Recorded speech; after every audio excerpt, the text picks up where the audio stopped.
अस्सलामुअलैकुम स्टूडेंट्स, आज की वीडियो है क्वेश्चन नंबर 10 के हवाले से, जो कि चैप्टर नंबर 5 है एडवांस अकाउंटिंग का अकाउंटिंग रेशो। तो इसमें हमें वो क्वेश्चन में इंफॉर्मेशन देता है कि दो किस्म का आपको डाटा गिवन है। एक 2009 का डाटा गिवन है, एक 2010 का डाटा गिवन है। एक का साल का डाटा मैं आपको सॉल्व कर दूंगा, दूसरा सेम एज इट इज़, अब सिर्फ अमाउंट चेंज करनी है और आपका आंसर आ जाएगा। तो हमारे पास इंफॉर्मेशन गिवन है cash, marketable securities, trade receivable, inventories, prepaid expenses, plant and equipment, intangible assets, other assets, और कैलकुलेट हमने करना है working capital ratio, current ratio, acid test ratio, ratio of current asset to total assets, ratio of cash to current liabilities. ये question 2018 में paper में आया हुआ है और उससे पहले भी एक दो दफ़ा क्वेश्चन पेपर में आ चुका है। तो मोस्ट इंपॉर्टेंट क्वेश्चन है, आप अच्छे तरीके से देखिएगा। स्टार्ट करते हैं। सबसे पहली रिक्वायरमेंट मेरे पास है, कहता है वर्किंग कैपिटल हमने फाइंड करना है। दी वर्किंग कैपिटल का फॉर्मूला होता है current assets minus current liability. ये देखें जी, वर्किंग कैपिटल का फॉर्मूला होता है current assets minus current liability. Current assets कौन से हैं सवाल में? ये देखें, कैश मेरा करंट एसेट्स है, मार्केटेबल सिक्योरिटी मेरा करंट एसेट्स है, ट्रेड रिसीवेबल मेरा करंट एसेट्स है, इन्वेंट्रीज मेरी करंट एसेट्स है, प्रीपेड एक्सपेंसेस मेरा करंट एसेट्स है। तो मैंने यहाँ पे तमाम को लिख लिया कि तमाम चीज़ें मेरा करंट एसेट्स है। वैल्यू पुट कर देता हूँ। कैश की अमाउंट है 16,000 रुपये से, इसके अंदर प्लस करता हूँ मार्केटेबल सिक्योरिटीज़ जो कि गिवन है मेरे पास 20,000 रुपये से। इसके अंदर मैंने प्लस करना है जी ट्रेड रिसीवेबल, जिसे मैंने टी डॉट रिसीवेबल लिखा है, आपने पूरा लिखना है। ट्रेड रिसीवेबल मेरे पास है जी 45,000 के। ये देखें जी, इसके बाद इसके अंदर हम प्लस करेंगे जी इन्वेंट्री को, जो कि इन्वेंट्री गिवन थी 60,000 रुपये से मेरे पास। और इसके बाद इसके अंदर प्लस करेंगे प्रीपेड एक्सपेंसेस को, जो कि 1500 रुपये से गिवन थे। इन तमाम को जब हम प्लस करेंगे तो मेरे पास जवाब आएगा करंट एसेट्स। प्लस किया मैंने इसके अंदर 20,000, प्लस किया 45,000, प्लस किया 60,000, प्लस किया 1500, तो जवाब आता है 142,500। ये 142,500 मेरे पास आए हैं करंट एसेट्स। इसको मैंने यहाँ पे लिख दिया। 1,42,500 रुपये माइनस करें करंट लाइबिलिटी को। तो करंट लाइबिलिटी क्या गिवन है हमें क्वेश्चन में? करंट लाइबिलिटी गिवन है जी मेरे पास, नाम से गिवन है करंट लाइबिलिटी 60,000 से। तो इसमें से माइनस कर देते हैं करंट एसेट्स में से करंट लाइबिलिटी। 1,42,500 माइनस 60,000, तो मेरे पास जवाब आता है 82,500, 82,500 रुपये।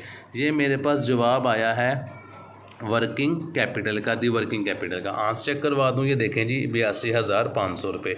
रिक्वायरमेंट नंबर 2 मेरे पास है करंट रेशो फाइंड करनी है। फॉर्मूला आपको पता है current assets divided by current liability. ये देखें जी, current asset divided by current liability. Current asset अभी ऊपर निकाले हैं 142,500 के, तो लिख देते हैं 142,500 डिवाइड करेंगे करंट लाइबिलिटी पे। तो करंट लाइबिलिटी भी गिवन थी सवाल में 60,000 रुपये से। ये देखिए करंट लाइबिलिटी गिवन थी, तो डिवाइड कर देंगे 60,000 रुपीज़ के ऊपर।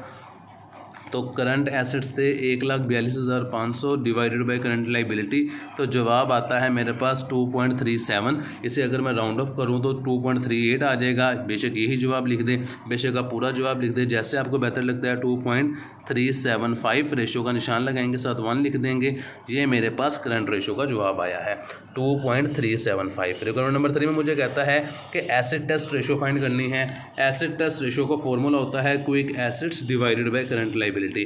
क्विक एसेट्स कैसे निकालते हैं? फॉर्मूला मैंने आपको लिख दिया है कि अगर करंट एसेट्स के अंदर से स्टॉक और प्रीपेड को माइनस कर दिया जाए तो क्विक एसेट्स बचेंगे। करंट एसेट्स अभी हमने निकाले हैं 142,500 के, तो यहाँ पे लिख देते हैं 142,500। इसके अंदर से अगर मैं माइनस कर दूं स्टॉक को और प्रीपेड को, तो स्टॉक गिवन है इन्वेंट्री के नाम से, जो कि मेरे पास है जी 60,000 रुपये, और प्रीपेड गिवन था 1500 का। तो इन दोनों को अगर मैं माइनस कर दूं, स्टॉक को और प्रीपेड को, दोनों को बेशक प्लस करके माइनस कर दें या डायरेक्ट माइनस कर दें, बात एक ही है। 142,500 माइनस 60,000 रुपीज़ माइनस 1500, तो मेरे पास जवाब आता है 81,000, जो कि मेरे पास आए हैं क्विक एसेट्स। तो इन क्विक एसेट्स को मैंने डिवाइड किसके ऊपर करना है? करंट लाइबिलिटी के ऊपर करना है। तो क्विक एसेट्स मेरे पास आए हैं, आगे लिखिएगा वर्किंग 1 से या वर्किंग 2 से आपने निकाले हैं। करंट लाइबिलिटी गिवन थी मेरे पास 60,000 रुपये से, ये देखें 60,000 रुपये से, तो डिवाइड कर देते हैं 81,000 को 60,000 रुपीज़ पे। तो मेरे पास जवाब आता है जी 1.35। आंसर टैली करवा दूँ, ये देखिए जी 1.35।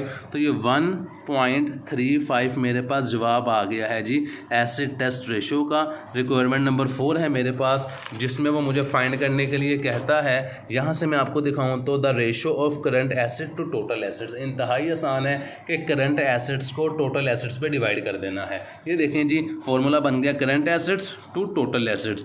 रेशो ऑफ करंट एसिड्स, जिसका नाम लेगा वही आपने ऊपर रख देना है, और जिस पे टू के आगे जिसका नाम आएगा उसे आप नीचे रख के डिवाइड कर देना है। तो करंट एसिड्स मेरे पास आए थे 1,42,500, इसे मैं यहाँ पे लिख देता हूँ 1,42,500, और डिवाइड कर देंगे टोटल एसिड्स के ऊपर। टोटल एसिड्स कितने गिवन थे मेरे पास, ये करंट लाइबिलिटी है, इससे ऊपर ही देखें 252,500, 2,52,500 के ये मेरे पास टोटल एसिड्स गिवन है 252,500। तो 252,500 डिवाइड करते हैं जी मेरे पास 142,500 डिवाइडेड बाई 252,500, तो जवाब मेरे पास आता है जी 0.56। ये देखें जी 0.56 मेरे पास जवाब आ गया the ratio of current assets to total assets. जवाब लिख देते हैं 0.56, साथ रेशो का साइन डाल देंगे, 1 लगा देंगे। ये रिक्वायरमेंट नंबर 4 मेरे पास कंप्लीट हो गई है। लास्ट रिक्वायरमेंट है the ratio of cash to current liability. तो फॉर्मूला बनता है कैश को डिवाइड करना है करंट लाइबिलिटी के ऊपर। तो कैश गिवन था क्वेश्चन में मेरे पास 16,000 रुपये, 16,000 रुपये, तो लिख देते हैं यहाँ पे 16,000 रुपये। इसको डिवाइड करें करंट लाइबिलिटी के ऊपर, तो करंट लाइबिलिटी मेरे पास है जी 60,000 की। ये देखें जी, तो 60,000 पे इसको मैंने डिवाइड किया 16,000 को, तो 16,000 डिवाइडेड बाय 60,000, तो मेरे पास जवाब आता है जी 0.27। राउंड ऑफ किया तो 0.27, साथ रेशो का साइन डाल के मैंने 1 लगा दिया। तो ये देखें, ये मेरे पास रिक्वायरमेंट नंबर 5 का जवाब आ गया है। वीडियो कंप्लीट हो चुकी है। चैनल को सब्सक्राइब करना मत भूलिएगा। इंशाल्लाह नेक्स्ट वीडियो में आपसे मुलाकात होगी। तब तक के लिए अल्लाह हाफिज़।